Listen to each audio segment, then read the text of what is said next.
Today's topic is the non-Jewish heroines of the Exodus.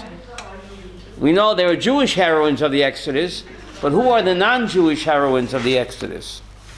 Well, before we get to that, the first non-Jewish heroine of the Exodus, Batya bat Paro. She was a pagan princess.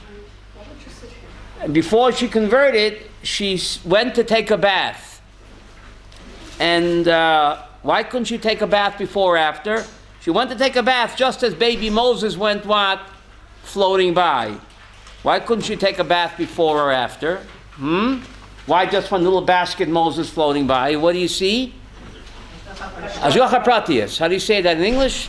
Divine providence, right? There's no mikre. No koinky dinky. Mikre, memkov reishe in Hebrew, koinky dinky is rearranged the letters Rakma Hashem. So Batya Basparo had the urge to take a bath, not before baby Moses floated by, not after, but Avram Dafka what? You see, Ashgacha Pratiyus, whatever happens to us, it looks like a chance encounter, but actually it's all from what? Rakma Hashem. Right? Just then she had to take a bath as baby Moses floating by, and the rest, as they say, is what? History. Right?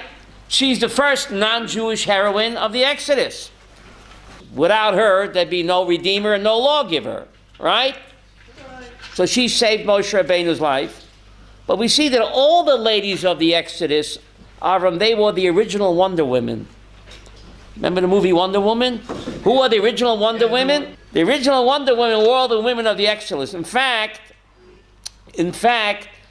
the original Iron Ladies is not Maggie Thatcher, but the Zohar says the original Iron Ladies, and in Shea Barzel, the women of iron were the Jewish women.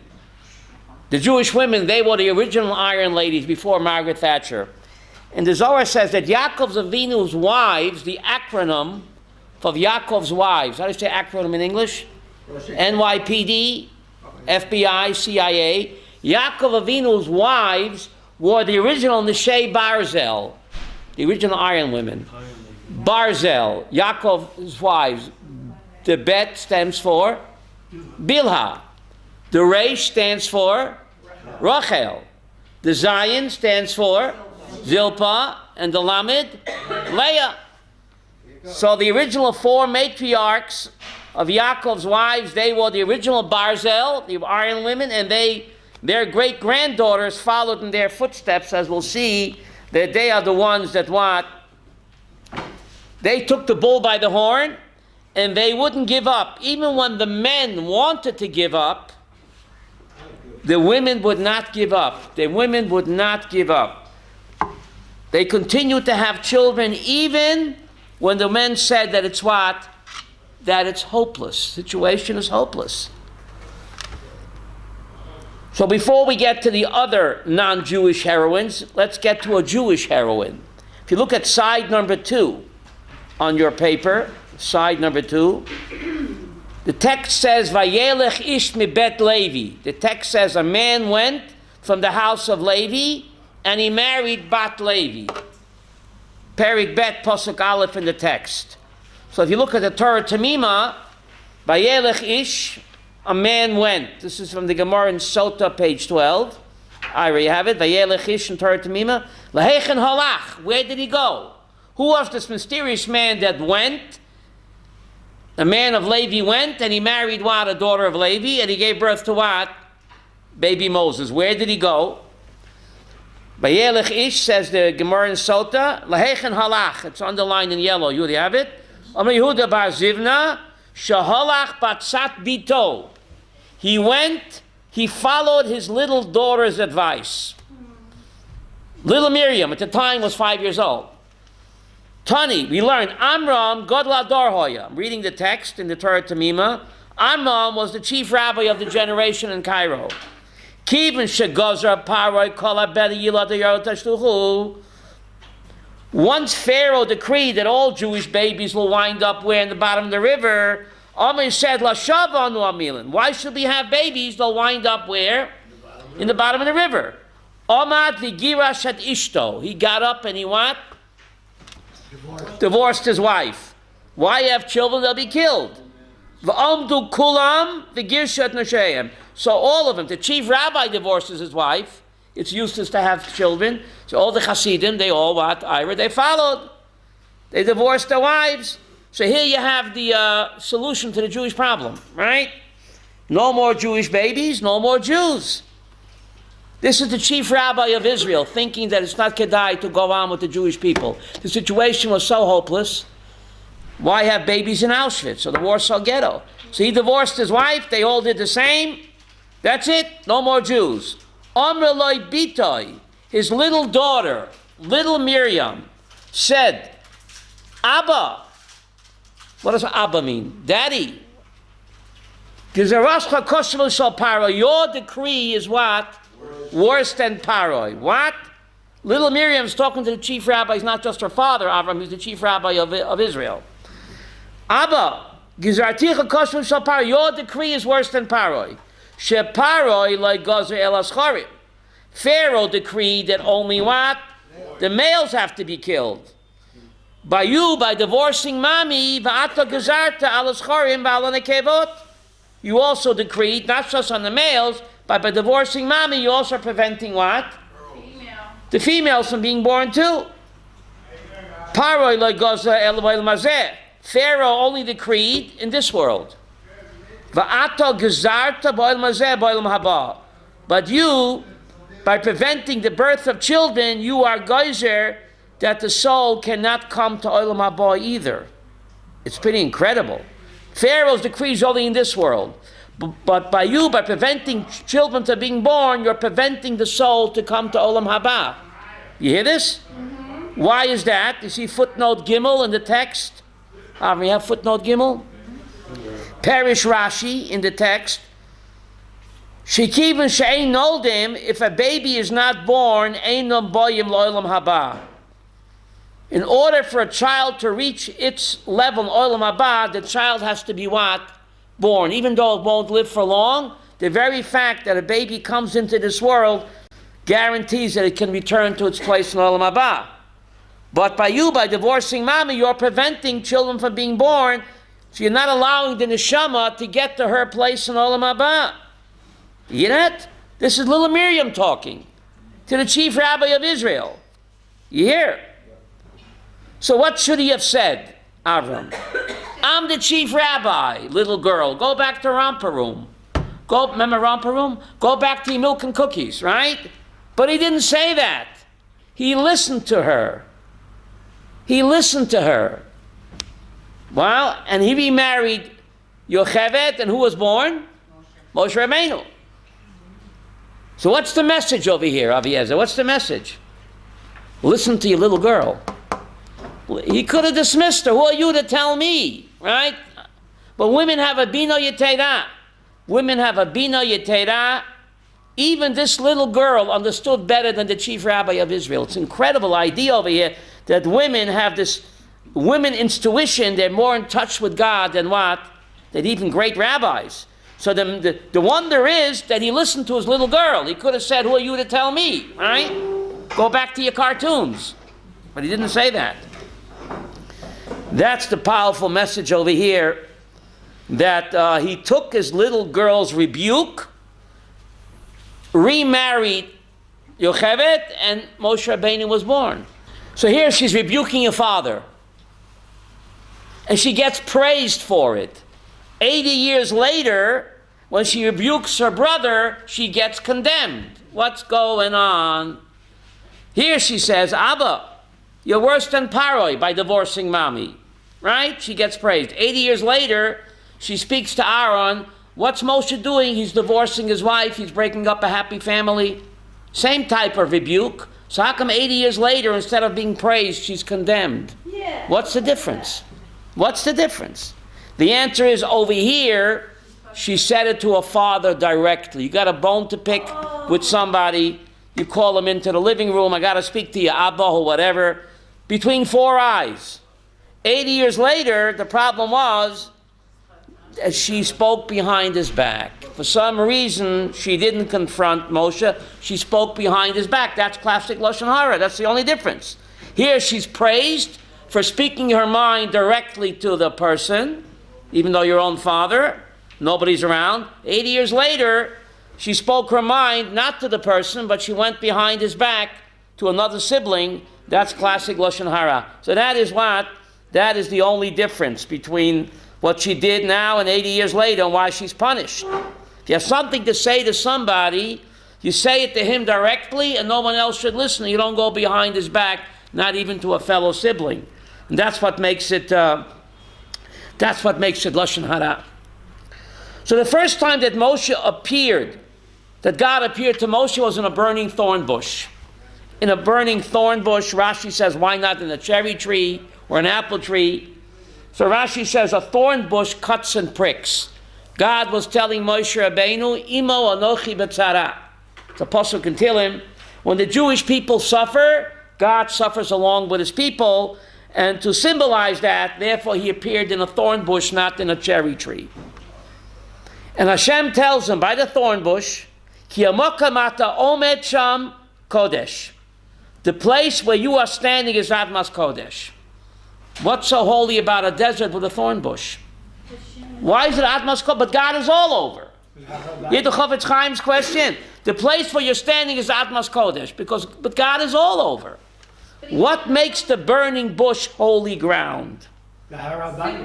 No, this was in the Sinai desert. The thorn bush was in the Sinai desert. So why is it so holy? Wherever God is all over. Why is this Atmas Kodesh? Says the Chofetz Chaim something amazing. Hamatzav akosha b'chayim ze kodesh. When a person le'aleinu has a tzara in life, that can become a holy moment. The test of a spiritual growth, we can call it growing pains, no pain, no gain. So the very fact that God said we're suffering, the Jewish people are suffering, the suffering itself becomes a holy moment. That's what the Chofetz Chaim says. Hamatzav hakosha b'chayim zeh kodesh. Because spiritual growth only comes from what? Pain. Hard times. No pain, no gain. L'fum tzar agra. But now let's get to the heroes of the Exodus. The Jewish and the non-Jewish ones, okay? First, let's get to the non-Jewish ones, the Jewish ones. Number one, Yocheved, right? She's the one that gave birth to Moshe, put him in a basket, saved his life. The second one was Miriam, right? The third heroine was Shifra, and the fourth one was Pua. Now Rashi says Shifra and Pua was Yocheved and Miriam. Rashi says, but the Kleyok and the Barbanel do not agree. They say Shifra and Pua were non-Jews. They were Egyptian women who were in charge of what? Of childbirthing for the Jewish women. Then why would they say Jewish boys? Because it says that they feared God. So Shifra and Pua, non-Jewish Egyptian, what are they called in English? Wet nurse? Midwives risked their lives to what? To save Jewish children. According to Kleyokar and the Barbanel, Shifra and Pua were not Jewish, and yet they risked their lives to save Jewish babies. Why did they do it? Why did I do it? Well, why did Raoul Wallenberg risk his life to save my mother and 100,000 other Jews? Wow. Why would he do that? I am here today. Because their parents. Raoul Wallenberg, a non-Jew, risked his life many times to save my mother and 100,000 other Jews. He was the original Shifra and Pua, where non-Jews who feared God risked their lives to save Jews. So, Shifra and Pua, according to Barbanel and Kleyokar, were non-Jewish Egyptian women in charge of midwives for the Jewish women. And the fifth hero is Batya, as we spoke before, Batya Bas Paro. Right? She went against her own father to save a Jewish child and make him what? adopted him as her own. Doesn't God have a sense of humor? Pharaoh's the one that said, killed all Jewish babies, so his own daughter raises a Jewish child in their own palace. Why'd it have to be like that? We'll talk about it. Then you have Tzipporah. Right? Then we have Tzipporah, Moshe's wife. Remember, Moshe was in a Motel 6, and the Malach came to what? Knock him off, for he did not circumcising the son. Who saved Moshe's life by doing Brit Milah?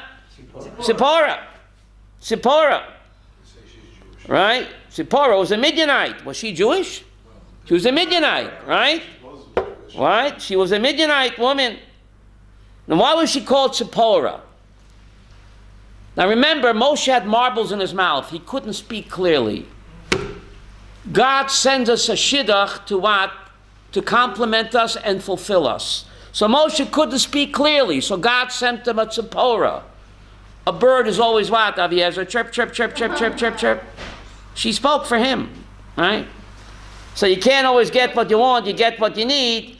So a person that couldn't speak clearly, God sent him a Tzipporah that's constantly what? Chirping, right? Tzipporah. And the other hero, the seventh heroine, Serach bat Osher. Serach bat Osher, the original Iron Woman. The Gemara Saita tells us that she came down to Mitzrayim, and she was alive 210 years later. She must have taken a lot of Geritol or what, or spirulina. Serach bat Osher. The Talmud Sota says, when the time came for redemption, remember Moshe, Yosef said, don't leave home without me. So they couldn't find Moshe's body. And Moshe and Yosef made them swear that you're not going to leave Egypt until what? Take the body with me. Don't leave home without me. But they couldn't, Joseph's bones. But no one knew where it was. So Moshe Rabbeinu asked Serach bat Osher. She said, I'll tell you where Uncle Joseph is buried. The bottom of the Nile River. So the greatest prophet who ever lived had to ask an old lady where Joseph's body. Why didn't he ask God? So the Medrash says he asked God. God said, don't ask me, ask Serach bas Osher. You see that the entire Exodus was orchestrated and done for the merit of what? Of women. Not just Jewish women. So God told Moses, I'm not going to tell you where Joseph's body is. Go ask Serach bat Osher. What a message. It's a Talmud in Sota, page 12, Ira. Rashi Tosfos quotes that Medrash there. She was already 210 years old because she had come down to Mitzrayim as a child with the family, and she's still alive. She's on the list of the seven. She's one of the seven. So we have number 1, Yocheved, number 2, Miriam, number 3, Shifra, number 4, Pua, number 5, Batya, number 6, Tzipporah, and number 7, who? Serach bat Osher. Serach bat Osher. Now it's amazing, Vayash lahem batim, right? We know that no good deed goes unpunished. Because the reward for a good deed, Avram, is where? Olam haba. Look what happened to Wallenberg. He wound up in the gulag. There's no reward for a good deed in this world. Why is that? Because this world, by definition, is limited. And Olam haba is infinite. How could God give you a reward in the physical world for something that's totally what? Beyond the physical. It's indescribably delicious. So therefore the reward for a mitzvah has to wait until Olam haba. So we don't see reward in this world because the Chafetz Chaim gave a mashal why. Chafetz Chaim gave a mashal why. He used to have a candy store, the Chafetz Chaim used to have a candy store, grocery store. He used to sell lollipops for a grush. So a guy comes in with a 10 million note ruble and says, can you give me change? I want to buy a lollipop. A 10 million ruble note, Avram. He says, get out of here. What are you? I'm going to give you change for 10 million note ruble. You buy a lollipop. So Rav Chaim said, all the pleasures of this world are like what? A lollipop. How long does it take to eat a lollipop? How long? Lollipop. How long, right? Well, a lollipop, right? But a reward for a mitzvah is 100 billion rubles. It's infinite. Is God going to pay you off for a lollipop with 100 billion rubles? So therefore, the reward for a mitzvah has to wait where the reward can really count, and that's only what? In Olam Haba, and not in this world. Now, Moshe Rabbeinu,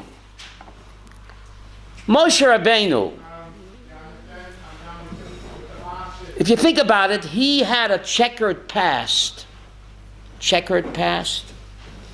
Where did he grow up? In the palace. Didn't grow up in the kollel, in the yeshiva, right? Like his brother. He grew up in the palace. He didn't go to Cheder. He went to Cairo University, right? The Prince of Egypt. What was God's game plan? And we know Moshe had a hot temper. Many times in the Torah we find that he gets what? He gets angry and upset. Right? He became angry quickly. So why did God choose him to be what? The Redeemer of Israel. They were more qualified. Even Moshe himself said, my brother is more qualified than me. I grew up in the palace. Moshe had an identity crisis because the Torah calls him Ish Mitzri. And later on the Torah calls him what? Ish Elokim. Who is he? Is he Ish Mitzri or is he Ish Elokim? All of us, Ezra, have to struggle with that. Who am I? Sometimes we act like an Ish Mitzri, sometimes we act like Ish Elokim. So Moshe Rabbeinu, the greatest of all prophets, he also had an identity crisis. The Torah calls him Ish Mitzri, and later on Ish Elokim. And that's the one exactly whom God chose. Now the problem is with Moshe's birth. The problem is Moshe's birth is very problematic. Why is Moshe's birth problematic? The Torah tells us in the reading that we read yesterday, Avram, Parshas Ve'era, Exodus 6, Vayikach Amram Yochevet Doidosoi. Amram married his aunt Yochevet. Exodus 6. Avram marrying an aunt in Jewish law is Gilead Ayot. One of the 3 cardinal sins that you have to die for. All the mitzvahs in the Torah, if your life is in danger, you're supposed to what? Transgress and live. But one of them is Gilead Ayot. Marrying an aunt in Jewish law is considered a sin to die for. And yet, Vayikach Amram Yochevet Doidosoi. Exodus 6, yesterday's reading says that Amram married his aunt Yochevet. That's called sexual immorality. It's one of the 3 cardinal sins that you have to die for. And the child is what? A mamzer. Okay, Iris says the Torah wasn't given yet. Saved by the bell. Saved by the bell. The Torah wasn't given yet. But still, don't you think it's bizarre that the greatest prophet who ever lived, the lawgiver and the redeemer, is a product of incest? Huh? Okay, the Torah wasn't given yet, but we know that they kept the Torah on a voluntary basis, even before it was given. So why would God choose someone with such a checkered past? He grew up as a prince in Egypt, right? Absorbed the Egyptian culture. Then he killed the Mitzri. Then he ran away to Midian, became a shepherd. A shepherd, not a kollel guy, not a Rosh Kollel. And he's the one that God chose to what? Shepherd the people. To shepherd the people. God tells Isaiah, if we were picking a leader and a redeemer and a lawgiver, we wouldn't choose Moses, no way. But God tells Isaiah, Aviezer, my ways are, and my thoughts, you'll never even figure it out. But this is the way HaKadosh Baruch Hu operates. Moshe was not an FFB. Aaron was an FFB. Moshe grew up in the palace in Egypt. You think he ate kosher? Huh? You think his entertainment was kosher there in the palace? What's going on over there? So Moshe kept saying, God, why do you want me? Take my bro. Right? But no. God says, I want you with all of your checkers in your past. We have to talk about that. Why? Why he grew up in the palace. Why? Well, he grew up, Evan Ezra says, as Yael said yesterday, if he would have grown up as a slave, where would he acquire his leadership skills? Hashem was grooming him to be the Manig Yisrael. So he has to acquire leadership skills to become the Manig. You don't gain that in the slime pits. Where do you gain that? As a prince of Egypt. Cairo University. So HaKadosh Baruch Hu is orchestrating, the great planner, to grow up in the palace as a prince, not with a slave mentality, to acquire leadership skills and to acquire courage and know how to talk to royalty, to gain respect of all. And also, if he grew up in the slime pits, why would the Jews listen to him? I remember you, the kid with the runny nose in the slime pits. Why should I listen to you? But you grew up in the White House. You grew up in the White House. Now we're going to listen to you. So, so he had to acquire leadership skills, little skills of being a leader, of courage, how to speak to royalty, to know what to say, how to push Paro's buttons, because he grew up in Paro's house. Again, God has a sense of humor. The prince of Egypt. Then he had to flee to Midian. Then he had to become a fugitive. He no longer belongs to power and royalty. Why? Why did God orchestrate that? Remember, Moshe felt very close to Paro. Who bought him his first tricycle, Avram? Who bought him his first dumb phone? Who bought him his first playpen? Who? Ramesses, Pharaoh. So he had feelings of affection to Paro. So despite that, HaKadosh Baruch Hu orchestrated that he knocks off the taskmaster. Now his kesher with Paro is what? Totally severed. Despite the fact that his tricycle and electric bike and his playpen are still in the palace. You can't go home anymore. Aviezer, who said that? You can't go home anymore, right? Right? So now Moshe Rabbeinu, he's no longer an Ish Mitzri. He can't be an Ish Mitzri now. Right? Now he's a fugitive. Now he has to find who he really is. From an Ish Mitzri, he graduated to become what? Ish Elohim. But we all have to go through that struggle in life. Ish Mitzri, Ish Elohim. Sometimes I act like a Mitzri. Sometimes I act like a godly person. It's the constant struggle, Ira, between the Yetzer Tov and the Yetzer Hara. My Rebbe Rapam Zatzal would say something. Remember the movie Dr. Jekyll and Mr. Hyde? Remember that movie? Well, Spencer Tracy, he was great in that. David, remember that? So Rapam Zatzal, he would say, every person is a Dr. Jekyll and a Mr. Hyde, no matter how great he is. And if you don't believe that, he said, you don't know yourself. Sometimes we act like Dr. Jekyll, but sometimes we lose it. And then we act like Mr. Hyde. It's the constant struggle between Ish Mitzri, Ish Elokim. You're not going to win them all. But the great part is that even though you act like a Mitzri, you can do tshuva and become Ish Elokim. Who taught us that? Moshe Rabbeinu. So therefore God took a person from an incestuous background, can't get much lower than that, right?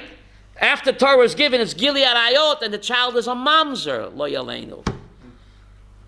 A product of incest, raised as a pagan in Egypt, the symbol of immorality and corruption. Then he becomes a fugitive, a shepherd, and finally he becomes the Manig Yisrael, not just a lawgiver, not just a redeemer, but also what? The lawgiver. Moshe had a double pension, right? Redeemer and lawgiver, right? Very interesting. The Talmud Yuma gives another reason of why Moshe Rabbeinu, why he had to be from such a low, humble background, from an incestuous background. Okay, the Torah wasn't given yet. Ira said saved by the bell, but still. Moshe Rabbeinu, Anav mi'od b'kol adam. Moshe Rabbeinu was the most humble man on the face of the earth. Torah testifies. Let's get real. Didn't Moshe know who he was? Didn't he know that he was the Redeemer? He was the lawgiver. He spoke to God face to face.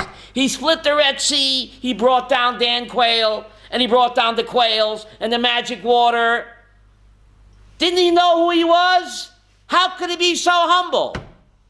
And we know great people have what? Great egos. The Talmud in Sukkah says the greater a person is, the greater is his ego. Great people have great egos. So how could Moshe be so humble? He's not a robot. He's a human being. He knows that nobody else speaks to God face to face. Nobody else was on the mountain speaking to God 40 days and 40 nights. 3 separate times, Professor. 3 separate times. 40 days, 40 days, 40 days. 120 days on the mountain. Speaking to God face to face when heaven and earth merged. Nobody else did that. How could he be so humble? Says the Talmud in Yuma. Moshe, you want to get too smarty with me? Check the skeleton in your closet. Who was your Abba? Who was your Ima? Not nice. Vayikach Amram, Yochevet Doidosai. Amram married his aunt Yochevet. That's Gilead Ayot, after Torah was given. So this is God's insurance policy, says the Gemara in Yuma. This is Ira, page 9. This is God's insurance policy that the great lawgiver and the great redeemer doesn't become what? Conceited. So God took out an insurance policy, and therefore Moshe had to come from such a low, incestuous background. The greatest human being who ever lived. Who's the second greatest human being that ever lived? David HaMelech, King David, the Mashiach. Guess, David, what his background was. Not much better. I think it was even worse. Let's check King David's background, Avraham. Well, who was his Baba? Ruth the Moabite, a product of incest. Lot had relations with his daughter. They had a child called Moab, which means from father. And Moab was the grandfather of whom? Of Ruth, who happened to be the grandmother of what? Of King David, the Melech HaMashiach. Right? That's his mother's side. Check his father's side, Professor, not much better. Right? Not much better. He comes from Yehuda and Tamar. Yehuda had relations with Tamar. Having relations with a daughter-in-law in Jewish law, even when the son is dead, having relations with a daughter-in-law, even when she's a widow, in Jewish law is Gilead Ayot. The child is what? A mamzer. Gave birth to Peretz. Peretz is the grandfather of Boaz, who happens to be what? The husband of what? Of Ruth. The grandparents of the Messiah. Isn't that bizarre? Isn't that bizarre that the Melech HaMashiach should come from incest, not just from one side, Ira, but what? Both sides. How do you say Yiddish geknippt und gebinden? Verstehst du Yiddish? Has to be all in the Geknippt und gebinden. Now isn't that strange? Really all in the family. Now if King David was alive today, could he do a shidduch today? No. I don't think so. Let's check his bubba. Oi, Ruth, Moabite dancer from Las Vegas, Moab. Let's check his grandfather. Boaz comes from Yehuda and Tamar, also incest. King David today couldn't do a shidduch. And he's the one that what? That God chose to be the Melech HaMashiach. Again, isn't it strange? Huh? He himself was surprised. God, you're choosing me. I got a checkered background. That's exactly why I want you. What does the King David say about himself in Hallel? Zisel. Even moasu habonim, hoyta larosh pina. Even moasu habonim, the building block that everybody rejected. The Jewish people rejected him. They thought he had a stigma. They thought he's a mamzer. He's not even Jewish. He's the one that God chose. He's the one that God chose. So again, the same idea. King David, he says, Anochi talat, I am a worm. How could King David say he's a worm? Doesn't he know that he's the sweet singer of Israel? Doesn't he know that he is the Moshiach? How could he call himself a worm? And great people have great egos. What's the answer? He wants to get conceited. What do you get? Check your closet, King David. Who's your Bubba? Who's your Zayda? Down, boy. So again, the Gemara Yuma says that God had to take out an insurance policy to protect his interest. Who's God's interest? The first Redeemer, Moses, and the last Redeemer, what? Mashiach, David. So therefore, God had to give them these skeletons in the closet to keep them humble. Because they're not robots. Great people have great egos. The tafkid of the Redeemer and the Mashiach is to reflect all the glory to what? To Hashem. But if they become conceited, then what happens to God's plan? Right? Their tafkid is that the glory and greatness all belongs to Hashem. So God had to protect his interest, and he had to give these skeletons in the closet to whom? To the first Redeemer, Holy Moses, and the last Redeemer, Mashiach. To keep them what? To keep them humble. So they'd suffer. To keep them humble. A wake-up call. Right? But it's also a message for us. People who say, I was born on the wrong side of the tracks. There's no hope for me. I have no yichus. Let's say yichus in English. Pedigree, right? Who had a lower yichus than Moshe Rabbeinu? Who had a lower yichus than Melech HaMashiach? And look what became of them. If they could do it, so can I do it. Yes. So Moshe Rabbeinu became the greatest prophet who ever lived. Despite his checkered background, Ira, or because of it. In spite, I think because of. Because And David HaMelech became the Melech HaMashiach, God's chosen, again, despite his checkered background, or perhaps what? Because of it. Wow, what a message. What a message. If you take a look at Psalm 51, the most beautiful psalm in Tehillim, 51, the classic psalm of Tshuva. When did King David write that? After a sin with Bathsheba. Now, it's not a license to sin, but the Zohar says King David became much greater after he sinned with Bathsheba than he was before. Yiddish? Because he did Tshuva. And he wrote the most classic psalm for Tshuva, Psalm 51, the psalm of Tshuva, after he sinned with Bathsheba. Not a license to sin, but everybody sins. But the message of King David is, and Moshe, you can take a sin and turn it into a win. You can take a sin and turn it into a win. Professor, can you read that Psalm 51, the first? Can you read it to me? No, in English. I want to see the English got it right. For the conductor, a song by David when Nathan the prophet came to him. When he came to Beersheba. When Nathan the prophet came to him, when he came to Bathsheba. You understand that? He's having a date with Bathsheba, and also who knocks on the door? Nathan the prophet, come on. Nathan the prophet came to him after he sinned with Bathsheba. So isn't it weird? It says, Kasheba Bathsheba. Nathan came to him when he came to Bathsheba. Avram didn't come along on the date. Avram, three is a crowd. So you had King David and Bathsheba and the old prophet tagging along. Nah. So what does it mean? When Nathan came to him when he was having relations with Bathsheba. Does that make any sense? must have been right after. To review. But it says when, right, Professor? In Hebrew it says kasher. Kasher. When? Doesn't seem to make any sense. Should have said after. Right? Let me kasher b'ol Bathsheba. My Rebbe Palm said something amazing. You got to sit down for this. Strap your seatbelt for this. We have an idea. The Nathan the prophet came to him. You no goodnik. How dare you sin? How dare you? You're going to get it. Finger wagging. The movie got it wrong. He came to him, kasher b'ol Bathsheba. The text is exact. When he came to Bathsheba to get a date, Lillian, how did he come? Lovey-dovey, smoochy-smoochy, otherwise no date. That's the way Nathan came to what? To rebuke him. You hear our palms? That's all. What a message. Kasher b'ol Bathsheba. Just like King David came to Bathsheba to get a date. Yeah, how did he come to get a date? Lovey-dovey, otherwise no date. That's exactly the way Nathan came, not then, but afterwards to rebuke him with that same lovey-dovey tone. We don't think like that.